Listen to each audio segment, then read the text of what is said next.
साथियों नमस्कार, एक बार फिर से स्वागत है आप सभी लोगों का यूपीजी के क्लास में। कैसे हैं आप सभी लोग? मुझे उम्मीद है आप लोग बढ़िया होंगे और आपकी पढ़ाई अच्छी चल रही होगी। आप वीडियो परीक्षा को टारगेट करके अगर पढ़ रहे हैं तो ये जो क्वेश्चन आप हम डिस्कस करने जा रहे हैं आपके साथ, ये सभी प्रीवियस ईयर क्वेश्चन है और आपके लिए बहुत ही महत्वपूर्ण होने वाले हैं। तो आइए एक एक करके इसको देखते हैं। पहला प्रश्न है आज का साथियों, Bharat steel rolling mill Uttar Pradesh के किस जनपद में स्थित है? भारत स्टील रोलिंग मिल कहां पर स्थित है ये? तो ये साथियों ये मुजफ्फरनगर में है। कहां पर है? ये मुजफ्फरनगर में है अपने उत्तर प्रदेश के। ठीक। और ये कौशाम्बी जो है ये बौद्ध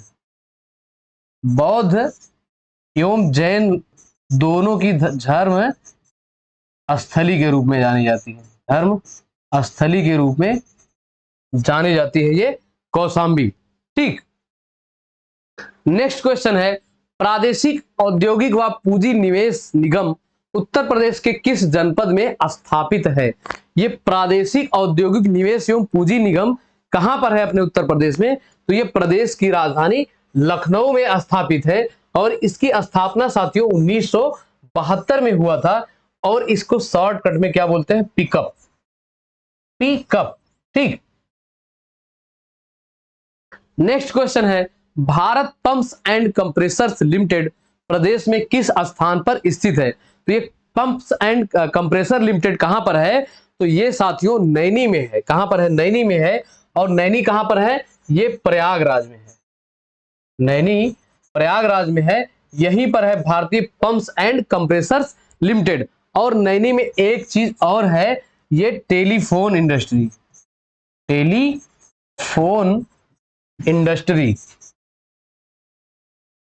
और ये भरतौल जो है साथियों ये बरेली का एक गांव है। भरतौल बरेली का एक गांव है जहां पर हर घर आरओ वाटर उपलब्ध है। और फूलपुर साथियों ये भी कहां पर है? ये प्रयागराज में है। प्रयागराज में है। और ये आंवला है, ये आपके रायबरेली जिले में है। तो इन दोनों से खास बात क्या है, ये आंवला और फूलपुर में यहां पर ये दोनों जगहों पर उर्वरक संयंत्र है। उर्वरक फैक्ट्री या संयंत्र है। और इसी में मनसुख मंडाविया जी ने ये आंवला और फूलपुर दोनों स्थानों पर नैनो यूरिया प्लांट का उद्घाटन किया था। तो ये दोनों जगह आवश्यक है। फूलपुर और आंवला कहां पर है? ये फूलपुर प्रयागराज में है और आंवला रायबरेली जिले में है। और इसका उद्घाटन किसने किया था? ये किया था मनसुख मंडाविया जी ने। अगला प्रश्न है, पीतल की मूर्तियां प्रदेश के किस जनपद में निर्मित की जाती हैं, यानी कि बनाई जाती हैं? ये पीतल निर्मित मूर्तियां कहां पर बनाई जाती हैं? तो ये मुरादाबाद जो है साथियों, इसको किस लिए जाना जाता है? पीतल नगरी के रूप में जाना जाता है। पीतल नगरी के रूप में जाना जाता है। लेकिन आपसे क्या पूछा जा रहा है? ये पीतल की मूर्तियां। ठीक।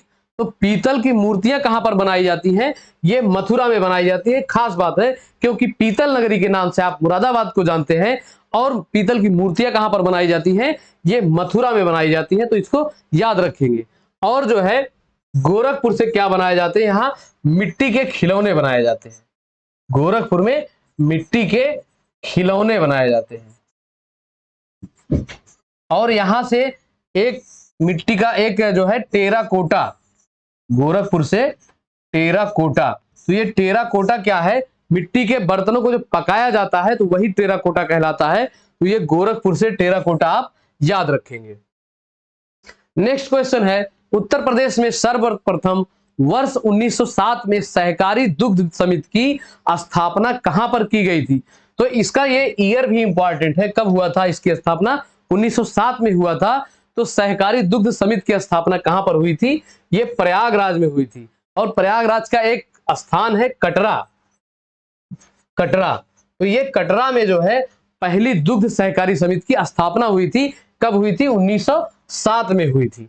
और ये कन्नौज जो है साथियों, यहां पर गाय के दुग्ध आधारित डेयरी प्लांट है। गाय दुग्ध आधारित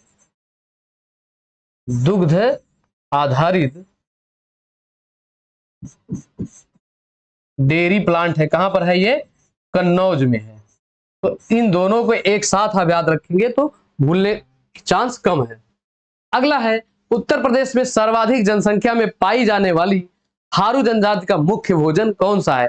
तो अपने उत्तर प्रदेश में सर्वाधिक जनसंख्या किस जनजाति की है? थारू जनजाति की है। और थारू जनजाति किस भोजन, इनका मुख्य भोजन क्या है? तो ये इनका मुख्य भोजन है चावल। क्या है? चावल इनका मुख्य भोजन है। और इनका एक प्रश्न थारू जनजाति से और पूछा जाता है कि ये किस वंश से अपने आप को मानते हैं? तो ये एक वंश है कीरत। कीरत या किरात वंश से अपने आप को मानते हैं। कीरत ये एक राजपूत वंश है। कौन सा वंश है? ये एक राजपूत वंश है। तो थारू जनजाति के लोग अपने आप को ये कीरत राजपूत वंश से आया हुआ मानते हैं। और थारू जनजाति के लिए एक विश्वविद्यालय बनाया। कहां पर एक विश्वविद्यालय बनाया गया थारू जनजाति के लिए? ये लखीमपुर जिले में, लखीमपुर खीरी में थारू जनजाति के लिए एक विश्वविद्यालय बनाया गया। अगला प्रश्न है, पैराट्रापर्स ट्रेनिंग स्कूल उत्तर प्रदेश के किस जनपद में स्थित है? तो ये पैराट्रापर्स स्कूल उत्तर प्रदेश के कहां पर है? तो ये साथियों आगरा में है। कहां पर है? आगरा में है पैराट्रापर्स ट्रेनिंग स्कूल। ठीक। और झांसी में एक झील है, बरुआ सागर झील, बरुआ सागर झील। ठीक। और जो है यहां ये लखनऊ में ये सेना का ये है एक एयरफोर्स स्टेशन, एयरफोर्स स्टेशन। ये कहां पर है? ये लखनऊ के बक्सी के तालाब पर है, बक्सी का तालाब। यानी कि इसको शॉर्टकट में क्या बोलते हैं? BKT, BKT. ये यहां पर है air force training station. Next question है, उत्तर प्रदेश में मक्का का सर्वाधिक उत्पादक जिला निम्न में से कौन सा है? मक्के का सर्वाधिक उत्पादक जिला कौन सा है? तो ये साथियों बहराइच है। मक्के का सर्वाधिक उत्पादन कहां पर होता है? बहराइच में होता है। और उत्पादकता अगर पूछे, उत्पादकता, तो उत्पादकता सबसे ज्यादा कहां पर होती है? ये हरदोई में होती है। और कन्नौज जो है यहां पर क्षेत्रफल जो है, यहां सर्वाधिक क्षेत्रफल पर मक्का की खेती की जाती। कहां पर? कन्नौज में। और जो है यूनाइटेड नेशन द्वारा साल 2023 को मोटे अनाज के रूप में घोषित किया गया है।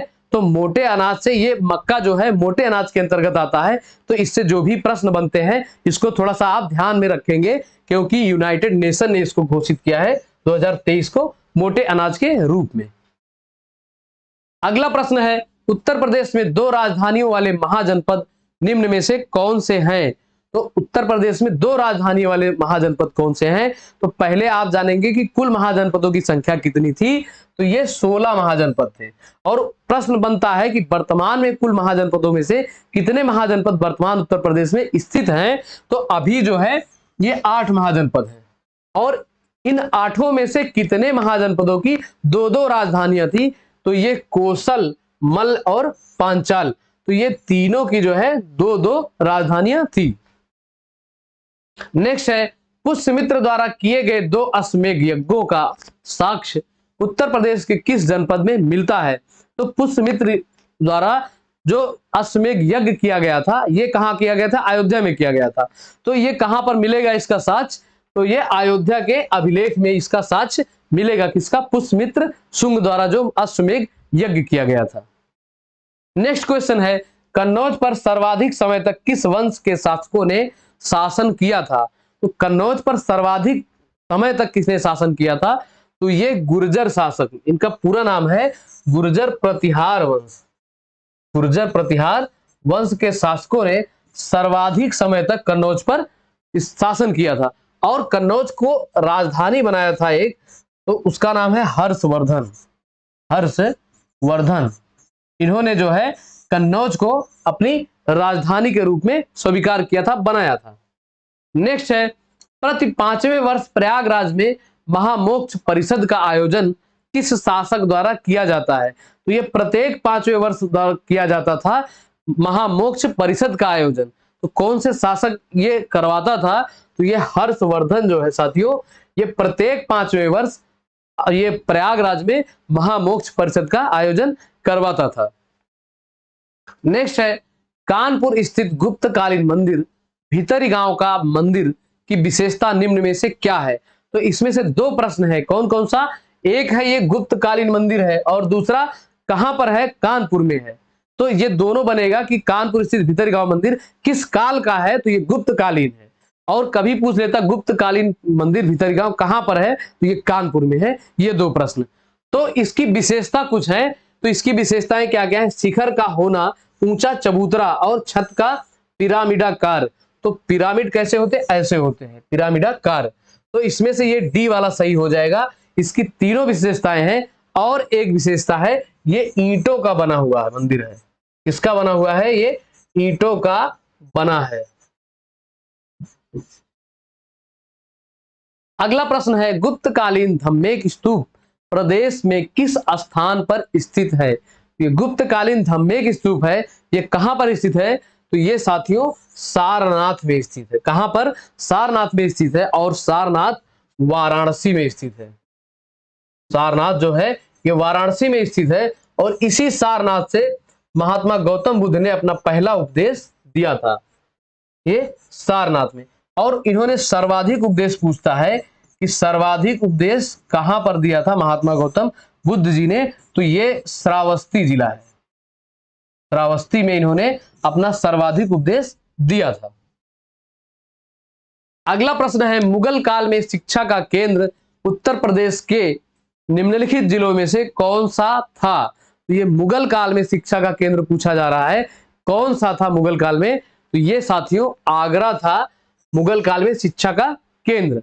और जौनपुर जो है साथियों ये सरकी शासन में, कब था ये सरकी शासन में। इसे क्या कहा जाता था? सिराज ए हिंद, सिराज ए हिंद या पूर्व का सिराज, सिराज ए हिंद। तो इसे पूर्व का सिराज क्यों कहा जाता था? क्योंकि यहां पर भी शिक्षा व्यवस्था जो है बहुत अच्छी थी। शिक्षा व्यवस्था यहां पर अच्छी थी। तो ये शिक्षा व्यवस्था से अगर प्रश्न बने तो ये दो जनपद है, कौन कौन सा है? पहला आगरा है, लेकिन आगरा किस काल में है? ये मुगल काल में है। और दूसरा कौन सा है? जौनपुर है। जौनपुर किस काल में? सरकी शासन में है। और जौनपुर का अपने उत्तर प्रदेश में लिंगा अनुपात सर्वाधिक है। लिंगा अनुपात सर्वाधिक है और कितना है? ये जौनपुर का लिंगा अनुपात 1024 है। नेक्स्ट क्वेश्चन है संयुक्त प्रांत का नाम बदलकर उत्तर प्रदेश कब किया गया था? पहले उत्तर प्रदेश किस नाम से जाना जाता था? संयुक्त प्रांत के नाम से जाना जाता था। तो उसका नाम परिवर्तित करके कब यूपी रखा गया, उत्तर प्रदेश रखा गया? तो ये तारीख थी 24 जनवरी और साल था 1950। इसमें संयुक्त प्रांत का नाम बदलकर उत्तर प्रदेश रखा गया और इसीलिए 24 जनवरी को जो है 24 जनवरी को यूपी दिवस मनाया जाता है। यूपी दिवस मनाया जाता है। तो ये अपने आप में ही एक प्रश्न है कि उत्तर प्रदेश स्थापना दिवस कब मनाते हैं? तो 24 जनवरी को मनाते हैं। अगला प्रश्न है काला नमक चावल की किस्म को एक जिला एक उत्पाद योजना के तहत उत्तर प्रदेश के किस जिले के उत्पाद के रूप में चुना गया है? तो ये काला नमक चावल को कहां से जीआई टैग दिया गया था? तो ये जो है सिद्धार्थनगर जिले से दिया गया था काला नमक चावल को जीआई टैग। ठीक, तो जीआई टैग से कुछ हाल ही में दिए गए हैं करंट में, उसको भी डिस्कस करते हैं। तो कौन कौन सा है? ये है बनारसी पान, बनारसी पान, इसको भी जीआई टैग दिया गया है। और एक है रामनगर भंटा, रामनगर भंटा। तो ये भंटा क्या है? बैगन है। ये कहां से है दोनों प्रोडक्ट? ये बनारस से है। बनारस से इनको जीआई टैग दिया गया है। और एक प्रोडक्ट है आदम चीनी चावल। कौन सा है? आदम चीनी चावल। तो ये किस जिले से है साथियों? तो ये जो है चंदौली जिले से है। आदम चीनी चावल को किस जिले से जीआई टैग दिया गया है? ये चंदौली जिले से दिया गया है। और चंदौली जिले को हम कहते हैं चावल का कटोरा, चावल का कटोरा। तो ये दोनों बातें आप ध्यान रखेंगे कि यहां से जीआई टैग किसको दिया गया है? आदम चीनी चावल को। और चावल का कटोरा भी चंदौली को कहते हैं। और बनारस से एक प्रोडक्ट छूट गया है, ये लंगड़ा आम। लंगड़ा आम, आम की प्रजाति है लंगड़ा। तो यहां से बनारस से इसको भी जीआई टैग दिया गया है। ठीक, अगला प्रश्न है, निम्नलिखित में से कौन सा जिला अयोध्या मंडल में नहीं आता है? तो इनमें से कौन सा जिला है जो अयोध्या मंडल में नहीं आता है? तो अंबेडकर नगर, सुल्तानपुर, बाराबंकी और बहराइच। तो ये बहराइच जिला जो है साथियों, ये आपके देवी पाटन मंडल में आता है। किस मंडल में आता है? ये देवी पाटन मंडल में आता है। तो इनमें से उत्तर इसका कौन सा हो जाएगा? डी वाला सही हो जाएगा। अगला प्रश्न है, सूफी कवि अमीर खुसरो का जन्म उत्तर प्रदेश के किस जनपद में हुआ था? तो ये अमीर खुसरो जो है कौन से कवि हैं? ये सूफी कवि है और ये जो है खड़ी बोली, हिंदी की खड़ी बोली के प्रवर्तक भी माने जाते हैं। खड़ी बोली के प्रवर्तक। ठीक, तो ये दोनों प्रश्न इनसे याद रखेंगे। इनका जन्म कहां पर हुआ था? ये एटा में हुआ था और ये इन्हें क्या कहा जाता है? खड़ी बोली का प्रवर्तक कहा जाता है। ठीक, और बुलंदशहर जो है साथियों, यहां एक जगह है खुर्जा। कौन सा जगह है? खुर्जा। तो ये खुर्जा किस लिए जाना जाता है? सिरेमिक के लिए। और एक जगह है नरौरा। तो नरौरा को भी आप याद रखिए, कहां पर है? नरौरा बुलंदशहर में है। अगला प्रश्न है, बहू बेगम का मकबरा उत्तर प्रदेश के किस जनपद में है? तो ये बहू बेगम का मकबरा जो है ये फैजाबाद में है। तो फैजाबाद का नाम बदला गया है, क्या रखा गया है? अयोध्या रखा गया है। अयोध्या रखा गया है। और फैजाबाद रेलवे स्टेशन का नाम भी रखा गया है, ये इसका नाम हो गया फैजाबाद कैंट। ठीक, क्या हो गया है इसका नाम?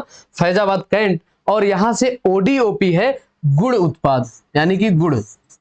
ओडीओपी क्या है? गुड़।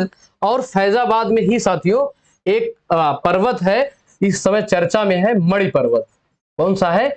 ये मणि पर्वत जो है ये चर्चा में है। किस लिए चर्चा में है? इसका पुनरुद्धार किया जा रहा है, यानी कि इसको फिर से कुछ इसमें मरम्मत का कार्य किया जा रहा है। और किस लिए? पर्यटकों को आकर्षित करने के लिए, अपने इतिहास को बचाए रखने के लिए, बनाए रखने के लिए। तो ये प्रश्न बन सकता है कि मणि पर्वत कहां पर है, तो इसको आप याद रखेंगे। और यही फैजाबाद में ही साथियों एक चौक का नाम बदला गया है, और किसके नाम पर रखा गया है? ये लता जी के नाम पर रखा गया है, लता मंगेशकर चौक। क्या रखा गया इसका नाम? लता मंगेशकर चौक। अगला प्रश्न है, उत्तर प्रदेश के वर्तमान मुख्यमंत्री योगी आदित्यनाथ किस संप्रदाय से संबंधित हैं? यह प्रश्न पूछा गया है आपकी परीक्षा में। तो ये जैसा कि इनके नाम में ही लिखा है आदित्यनाथ, तो ये किस संप्रदाय से है? तो ये नाथ संप्रदाय से है। ठीक, ये नागा से मत लगाइएगा, ये नाथ संप्रदाय से है। अगला प्रश्न है, निम्नलिखित में से किस वर्ष वर्तमान उत्तर प्रदेश का प्रायः संपूर्ण क्षेत्र बंगाल प्रेसिडेंसी से अलग करके आगरा प्रेसिडेंसी में मिला लिया गया था? तो ये साल था साथियों 1834। इसमें जो है बंगाल प्रेसिडेंसी का संपूर्ण क्षेत्र आगरा प्रेसिडेंसी में मिला लिया गया था। अगला प्रश्न है, निम्नलिखित में से किस वर्ष प्रयागराज के किले पर अंग्रेजों का अधिकार स्थापित हुआ? तो ये कौन सा साल था जो प्रयागराज के किले पर अंग्रेजों का अधिकार स्थापित हुआ था? तो ये साथियों साल था 1797। यहां इस साल में जो है अंग्रेजों का अधिकार स्थापित हुआ था प्रयागराज के किले पर। तो ये पूछा जा सकता है, एक किला किसने बनवाया था? तो ये अकबर ने बनवाया था प्रयागराज का किला। और अकबर ने ही पहले इसका नाम क्या था? प्रयाग था इलाहाबाद का। तो इसका नाम परिवर्तित करके इलाहाबाद किसने रखा था? ये अकबर ने ही रखा था, क्योंकि उसका धर्म था दीन ए इलाही। तो उसी से थोड़ा इधर उधर करके ये इलाहाबाद रखा गया था, और फिर वर्तमान में बदल कर क्या कर दिया गया? प्रयागराज।